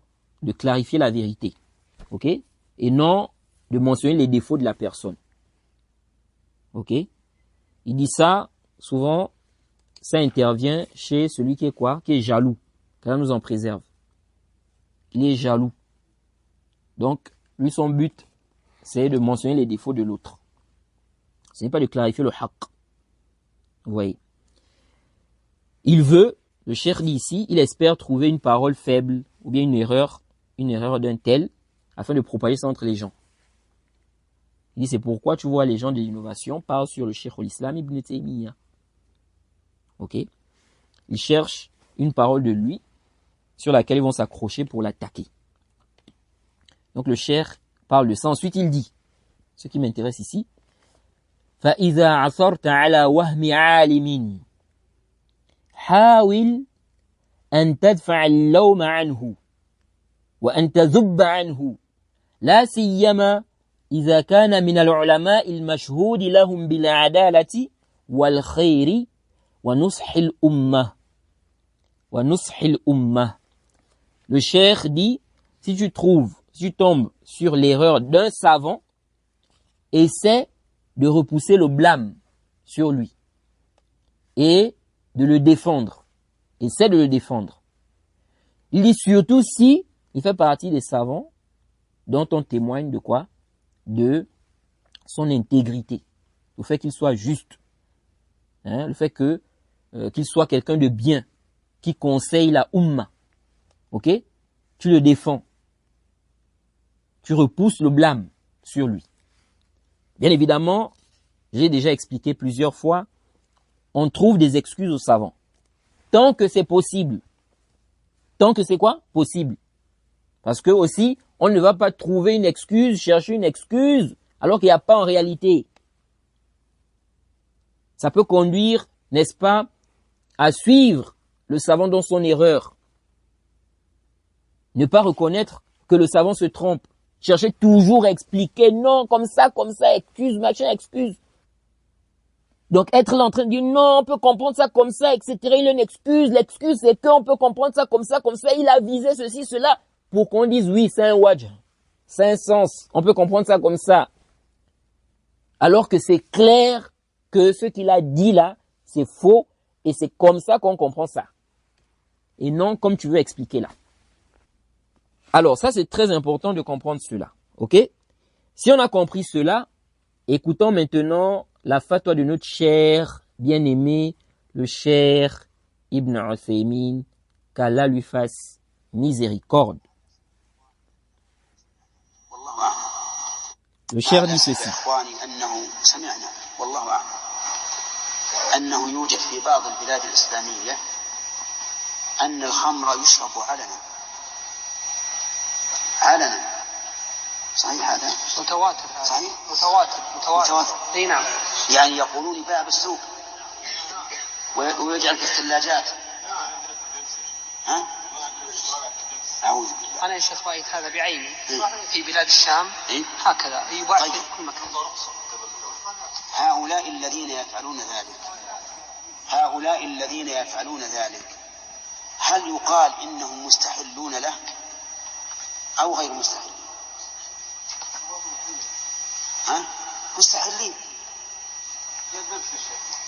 مستحلين له لا شك. كيف يرخص له هذا الترخيص العام وفي الأسواق ويعطى رخصة إلا وأنه يرى أنه حلال؟ لو رأى أنه حرام ما فعل هذا. وقد ذكر العلماء أنه إذا استحل الخمر فهو كافر. من استحل الخمر فهو كافر إلا أن يكون حديث عهد بالإسلام لم ينشأ في بلاد الإسلام فهذا يعلم. لكن من نشأ في بلاد الإسلام يقرأ القرآن ويقرأ السنة ويسمعها من الناس ثم يقول الخمر حلال فهذا لا شك أنه كفر. وجاء ذلك مصداقا لقول الرسول لا يكون أقوام من أمتي يستحلون الحرى يعني الزنا والحرير والخمر والمعاصي. Voilà. Vous avez écouté la fatwa du Cheikh Ibn Uthaymin. Alors ça, c'est une erreur qat'an. Il n'y a pas de doute que le Cheikh s'est trompé ici. Qu'Allah lui fasse miséricorde. Et le Cheikh Ibn Uthaymin fait partie des savants que j'aime le plus. Parmi les savants que j'aime le plus, il y a le Cheikh Ibn Uthaymin. Et cet homme était vraiment un grand homme. Le Cheikh Ibn Uthaymin. Subhanallah. Sa science. Comment il explique. Comment il détaille les sujets. Qu'Allah lui fasse miséricorde. Mais bien évidemment, quel que soit le degré de science d'un homme, n'est-ce pas? Il est quoi? Il est sujet à l'erreur. Il n'est pas infaillible. Alors donc le Cheikh dit ceci. Pour ceux qui n'ont pas compris, donc je traduis pour les francophones. Et je rappelle que j'ai connaissance de cette fatwa-là depuis soit 2 ans et demi comme ça, ou 3 ans. Que je connais cette fatwa-là. Mais je n'ai jamais parlé en public de cette fatwa-là. J'en ai déjà parlé à quelques frères, mais en public, jamais. À cause de l'intérêt que je voyais dans cela. Donc le cheikh dit quoi ici? Il dit, malheureusement mes frères, nous avons entendu, et Allah est le plus savant, nous avons entendu que dans certains pays islamiques, l'alcool est consommé en public. En public. Est-ce vrai? L'auditoire répond, oui, c'est notoire. C'est notoire même. Le cheikh, c'est notoire, c'est-à-dire, ils mettent cela dans des frigos, des congélateurs. Oui. Donc les gens répondent. Le cheikh dit, nous demandons protection auprès d'Allah. Quelqu'un dans la salle dit, j'ai vu cela moi-même à Cham. Le cheikh dit, ceux qui font cela, devons-nous dire qu'ils rendent licite l'alcool ou non? Réponse, le cheikh dit, ils rendent licite cela. Ils rendent licite cela sans doute. وهذا خطأ يا شيخ. Ça c'est une erreur. C'est une erreur. Le cheikh dit ici, comment peuvent-ils leur permettre cela de manière générale comme ça, au marché? Ils leur donnent des permissions, donc pour vendre, sans que cela ne soit dû au fait qu'ils voient que c'est halal, que c'est licite. S'ils voyaient que c'est illicite, ils n'auraient pas fait cela. Les savants ont mentionné que celui qui rend licite l'alcool est mécréant. Sauf s'il est nouvellement converti à l'islam. Il n'a pas grandi dans les pays d'islam, ou bien des pays islamiques. Celui-là doit être enseigné. Mais celui qui vit dans des pays islamiques, il lit le Coran, la Sunna, il entend cela des gens, et il dit que l'alcool est halal, celui-là, il n'y a pas de doute que c'est de la mécréance. Ensuite, le cheikh a cité un hadith, n'est-ce pas, qui est rapporté par Al-Bukhari, ou cité par Al-Bukhari, sur l'interdiction de la musique. Vous connaissez ce hadith. On a déjà parlé de ce hadith-là. Alors, intabihu huna. Le cheikh a mentionné un point qui est important. Il a dit, sauf s'il est nouvellement converti à l'islam. Ok? Il a grandi, bien il n'a pas grandi dans des pays islamiques. Donc il ne sait pas. Donc, est-ce que tout celui qui rend licite ce qui est illicite devient mécréant? Non. Ok? Il se peut qu'il soit ignorant. Il se peut qu'il ait des shubhat, des ambiguïtés. Ok? Il y a des questions claires, c'est vrai.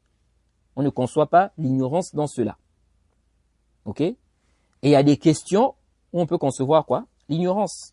En fonction de la situation de la personne, etc. On a déjà parlé de cette question-là plusieurs fois. Bref. Donc, où est l'erreur ici? Le cheikh ici nous fait comprendre que le fait qu'on les laisse vendre de l'alcool comme ça, on leur donne même des permissions, ok? Donc, qu'ils peuvent vendre cela de manière générale comme ça, ils disent ça, ça montre qu'ils ont rendu ça halal. Parce que s'ils voyaient que c'est haram, ils ne peuvent pas faire ça. C'est une erreur. Le fait de laisser des gens commettre un péché ne veut pas dire qu'on voit que c'est halal. Permettre à quelqu'un de commettre un péché ne veut pas dire qu'on voit ça halal. Permettre, c'est-à-dire le laisser faire ça. Lui dire tu peux le faire ici. Ok? Ça ne prouve pas qu'on voit que c'est quoi? Que c'est halal. Je donne un exemple simple. Voilà quelqu'un, je crois que j'ai déjà cité cet exemple-là. Quelqu'un a une chambre. Il a un ami qui veut faire le zina. L'ami vient le voir, il lui dit j'ai envie de faire le zina. Le zina c'est haram. Ok? Il dit mais je cherche un endroit, une chambre libre. Est-ce que tu peux d'abord me libérer ta chambre pour cette nuit? Demain je te remets les clés. Et lui il autorise. Ok? Il autorise dans le sens où il lui permet. Est-ce que ça veut dire qu'il voit que le zina est halal? Là. Il peut voir que c'est haram, c'est interdit. Ok? Mais, il laisse quand même. Ok? Il laisse quand même, il suit sa passion. Quelqu'un a construit un hôtel où des gens viennent faire le zina. N'est-ce pas, il permet aux gens, n'est-ce pas, de faire le zina là-bas? Il permet. Ok? Il permet. Mais est-ce qu'il voit que le zina est halal? Pas forcément. Jusqu'à ce qu'ils disent cela, ou bien qu'ils écrivent cela, que c'est permis. Ce n'est pas interdit. Le zina est halal. Est-ce que vous suivez? Quelqu'un, maintenant, a une maison. Il a des enfants. Ces enfants font le zina. Dans sa maison. Il voit les enfants faire le zina dans la maison. Il ne dit rien. Il laisse. Ça veut dire qu'il voit que c'est halal de faire le zina? Non, pas forcément. Est-ce que vous voyez? Bon, papa, j'ai rencontré une fille. On s'entend bien. C'est ma copine. Elle m'aime. Je l'aime. Demain, je l'emmène à la maison. Ok? Je vais dormir avec elle. Donc, il va s'isoler avec elle dans la chambre. Il va dormir avec elle. C'est autorisé? Une femme étrangère. Ce n'est pas autorisé? Bon, le père autorise. C'est-à-dire, il permet à l'enfant de faire ça. Ça veut forcément dire qu'il voit que c'est halal, la chose là est halal, qu'elle est permise. Non, pas du tout. Pas du tout. Ok? Là, on parle même du cas là. Le cas de celui qui force. Voilà un violeur. Là, je parle même de quelqu'un qui fait, il est consentant. Il est d'accord. Ok, quelqu'un qui force l'autre à commettre le péché, comme le violeur. Donc, quelqu'un qui viole une femme, donc, il contraint cette femme-là au zina. Il est devenu mécréant? Il n'est pas mécréant. Aucun savant de la sunna dit que celui-là est devenu mécréant. Ça veut dire qu'il voit que c'est halal? Non. Il suit sa passion. Ok? Il doit dire clairement que c'est halal. Ou bien il écrit ça. Mais le simple fait qu'il force, ça ne veut pas dire qu'il voit que c'est quoi? Que c'est halal. Donc, intabihu li hadha. Laisser quelqu'un commettre un péché, lui permettre de commettre un péché dans ta maison, dans un endroit, ou même dans le pays, si tu es président, ce n'est pas forcément la preuve qui prouve quoi? Que tu vois que c'est licite. Tu peux voir que c'est illicite, mais tu suis ta passion. Comme celui qui commet le péché. Il sait que c'est haram, mais il suit la passion. Il fait le zina, mais il sait que c'est haram. Ce n'est pas permis de faire quoi? Le zina, mais il fait ça. Ok? Donc, ici là, il fait quand même le zina, malgré qu'il sait que c'est quoi? Et c'est haram. Il fait l'acte. Bon, maintenant, celui-là ne fait pas. Mais il laisse faire. Tout en sachant que c'est quoi? Que c'est haram. Il devient mécréant. Il n'est pas mécréant. Il n'est pas mécréant. Donc, dans un pays, même si on donne la permission, ok? Même si on donne une permission, que vous pouvez vendre de l'alcool ici, là, si vous voulez. Ça, ce n'est pas la preuve qu'on voit que c'est quoi? C'est halal. Ok? C'est comme quelqu'un qui autorise une autre personne à faire le zina, ok? Dans sa maison, ou dans sa chambre. Tout en sachant que c'est quoi? Que c'est haram. Ok? Donc, permettre la chose en elle-même en disant que c'est autorisé, c'est permis, c'est une chose. Permettre aux gens de faire la chose, ok? C'en est une autre. Vous voyez? Permettre une chose en disant que cette chose est autorisée, elle est permise, c'est halal. C'est une chose. Et permettre aux gens de faire cette chose-là, tout en sachant que c'est haram, en est une autre. J'espère que j'ai été clair. Donc le cheikh ici s'est trompé. Hein? Il s'est trompé. Le fait de dire que le fait qu'ils laissent les gens vendre de l'alcool comme ça, en donnant des permissions même générales, ok? Ça montre qu'ils sont quoi? Qu'ils voient que c'est halal. Et s'ils ne voient pas que c'est halal, ils n'allaient pas faire ça. Non. Ok? C'est une erreur du cheikh Ibn Uthaymin. Et je crois, si je ne me trompe pas, j'ai vu une parole du cheikh proche de celle-là, je crois dans son explication du Riyad al-Salihin, si je ne m'abuse. Mais bref, en tout cas, c'est une erreur. Maintenant, est-ce que ça, c'est le même cas qu'Abu Ishaq al-Huwayni? Parce que Othman al-Khamis fait comprendre aux gens que c'est un cas quoi? Proche. Et en plus, il dit pourquoi ils n'ont pas parlé sur le cheikh Ibn Uthaymin? Parce qu'ils ont peur de lui. Ils avaient peur de lui. Où est-ce qu'il a eu ça?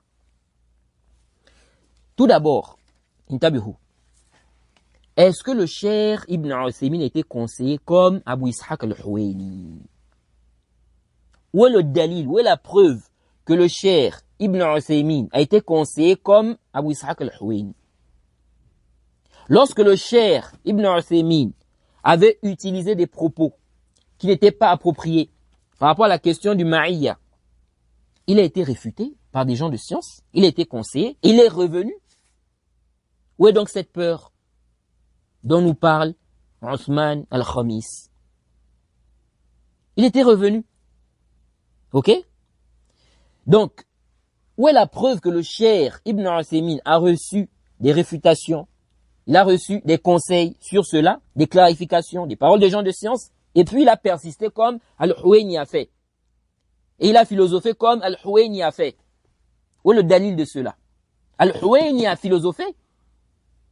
Il a été conseillé.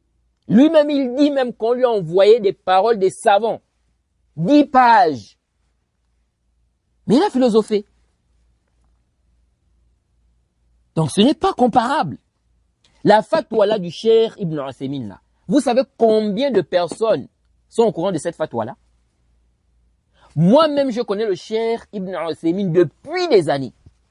Depuis que j'ai commencé sérieusement à apprendre. Je connais le cheikh Ibn Uthaymin. Je suis arrivé même en Arabie Saoudite. Je connaissais déjà le cheikh Ibn Uthaymin. Mais vous savez quand est-ce que j'ai eu connaissance de cette fatwa du cheikh Ibn Uthaymin? Ça fait 2 ans et demi ou 3 ans de cela que j'ai pris connaissance de cette fatwa-là. Et je suis sûr que beaucoup d'étudiants ne connaissent pas cette fatwa du cheikh Ibn Uthaymin. Ce sont les étudiants. Que dire des savants? Parce que, j'avais déjà rappelé ça. Vous pensez que les savants sont là pour écouter les audios? Donc, ils sont là assis, en train d'écouter les audios d'autres savants comme eux? Vous pensez que le savant n'a que ça à faire? Le savant a trop de choses à faire. Il a ses cours qu'il prépare, ses cours qu'il dispense, il a plein de choses à faire, ses bouhous, ses recherches, etc. Le cheikh Ibn Uthaymin a combien de cassettes?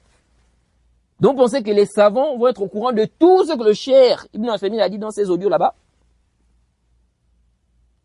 Déjà même les étudiants, combien se concentrent? Ou bien combien vont te dire qu'ils ont écouté toutes les cassettes du cheikh Ibn Uthaymin? Oui. Si déjà les étudiants même, ok, peuvent ignorer, n'est-ce pas, des propos comme ça, alors qu'en général l'étudiant il écoute les cassettes du cheikh Ibn Uthaymin, le cheikh Al-Albani, etc. Il fait des bouhous, vous voyez, et il écoute les cassettes de ces savants-là. Si déjà l'étudiant peut ignorer ça, que dire du savant? Que dire du savant?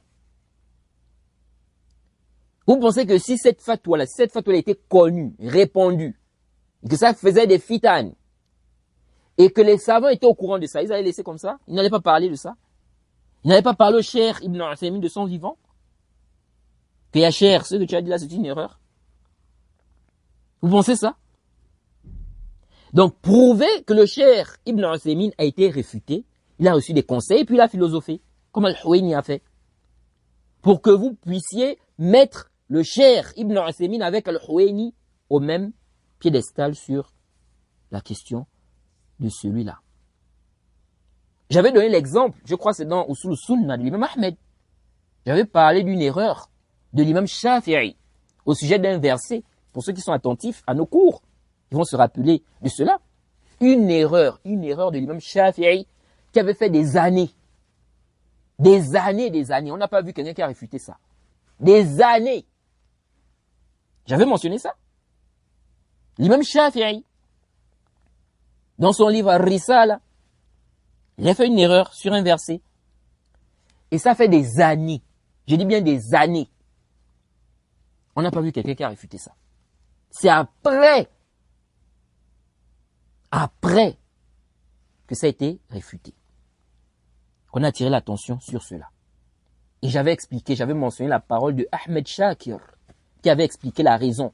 Pourquoi, autant d'années, on n'a pas vu des gens qui ont réfuté ça. Donc ça peut arriver. Parfois, un savant donne une parole, c'est une erreur. Les autres savants ne sont pas au courant. Ils ne sont pas au courant de ça. Et parfois, même la parole est délaissée. C'est-à-dire les gens ne suivent même pas ça.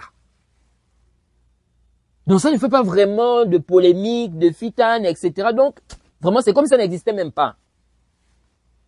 C'est comme si ça n'existait même pas. Vous voyez? Donc parfois aussi, on peut se passer. Les gens savent que c'est batil. Khalas. Donc, tout ça, il faut prendre ça en compte. Si vous voulez ici faire votre qiyas, qui n'est pas sahih d'ailleurs, mais prouvez déjà que le Cheikh Ibn Uthaymin a reçu des réfutations. N'est-ce pas? Qu'est-ce que le Cheikh al-Islam Ibn Taymiyyah dit? J'ai traduit cette parole-là. J'avais déjà traduit cette parole-là. Il dit ceci. Écoutez bien. Je crois que je vais même terminer par cela. Le Cheikh al-Islam Ibn Taymiyyah nous dit, quant au fait de savoir, ça c'est dans Majmou' al-Fatawa, tome 6, page 60 à 61. Il dit, quant au fait de savoir si la parole est connue auprès de l'auditeur, ou présumée, ou encore ignorée, ou péremptoire, ou que c'est une présomption, ou si cela doit être obligatoirement accepté, ok? Ou si cela est interdit, ou si celui qui la renie mécroit ou non. Toutes ces sentences pratiques diffèrent selon les personnes et les situations ou les circonstances. Donc, le Cheikh al-Islam dit, écoutez très bien.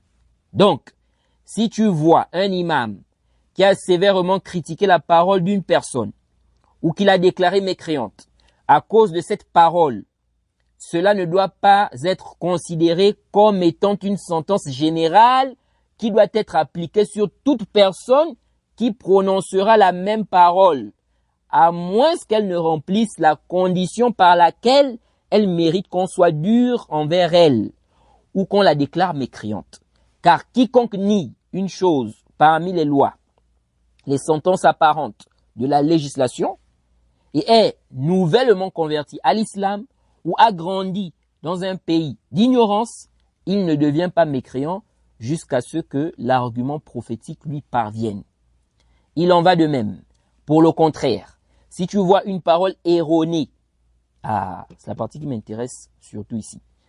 Il en va de même pour le contraire. Si tu vois une parole erronée d'un ancien imam et que cet imam a été excusé pour cela, car l'argument ne lui est pas parvenu, on n'excusera pas pour autant celui à qui l'argument est parvenu, comme on a excusé le premier. Voilà les paroles des gens de science. C'est pour cette raison. Donc ne me dis pas, Abu Ishaq al-Huwaini n'a pas été conseillé, il n'a pas été réfuté. Les preuves sont claires qu'il a été conseillé, il a été réfuté. Mais il a philosophé. Il a philosophé.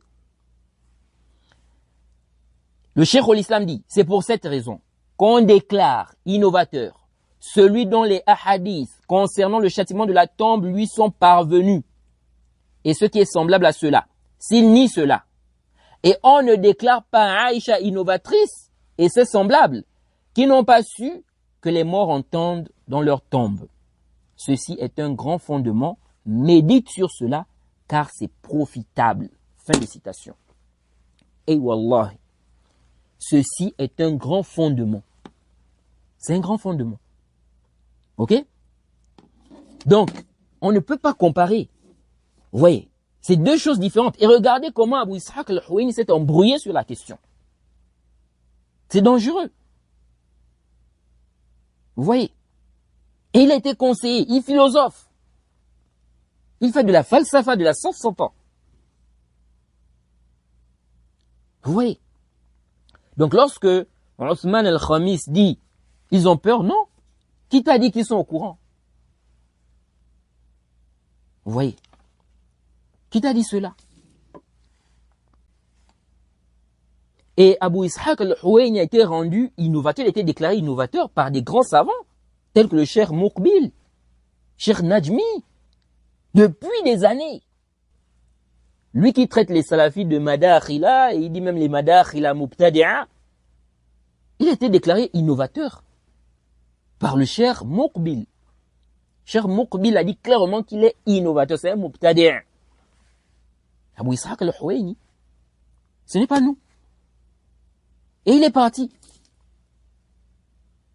Et vous allez voir même qu'après des années là, qui va encore parler de lui? Vous entendez nos savants salafis dire, ils citent un hadith, et puis ils disent, Sahahahu al-Huwaini, wa da'afahu al-Huwaini. Vous entendez ça? Authentifié par al-Huwaini, rendu faible par al-Huwaini. Vous entendez ça? Depuis que son manhaj est clair, est-ce que vous entendez les savants salafis, nos savants salafis, les grands savants salafis, ou même nos savants salafis, dire ça?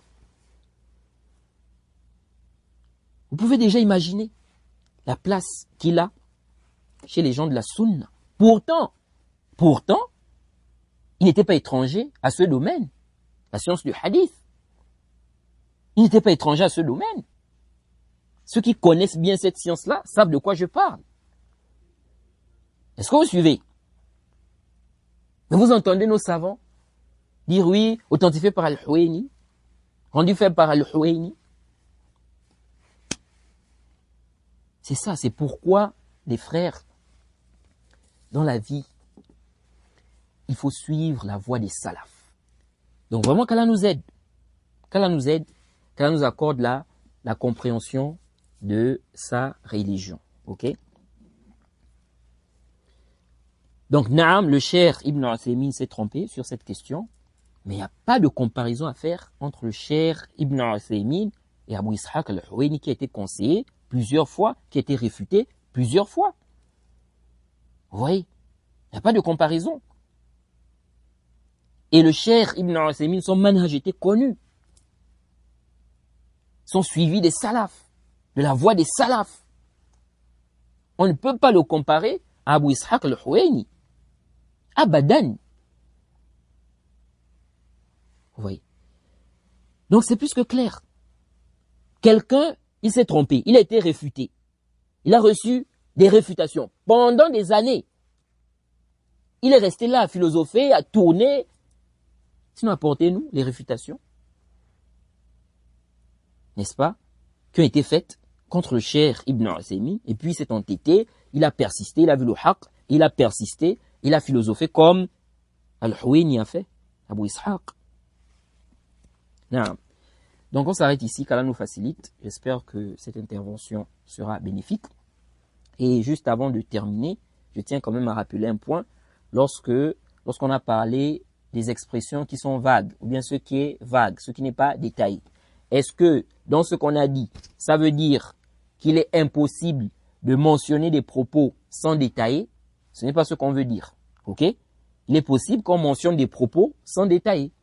Car la situation implique cela. Ok? Comme lorsqu'on parle par exemple des textes de wa'id, des textes de menaces. Il se peut que la situation implique qu'on cite cela sans détailler. Ok? Même si dans ce texte-là, on peut comprendre ça, on peut comprendre ça. Ok? Car le but ici, par exemple, c'est de dissuader les gens à ce sujet-là. Ok? Et des gens de science ont mentionné ont mentionné cela. On avait déjà vu ça, je crois, dans les fondements de la Sunna. Donc on s'arrête ici, qu'Allah nous facilite et qu'il nous accorde la compréhension de sa religion. Wa subhanaka Allahumma wa bihamdik wa ashhadu an la ilaha illa anta astaghfiruka wa atubu ilayk.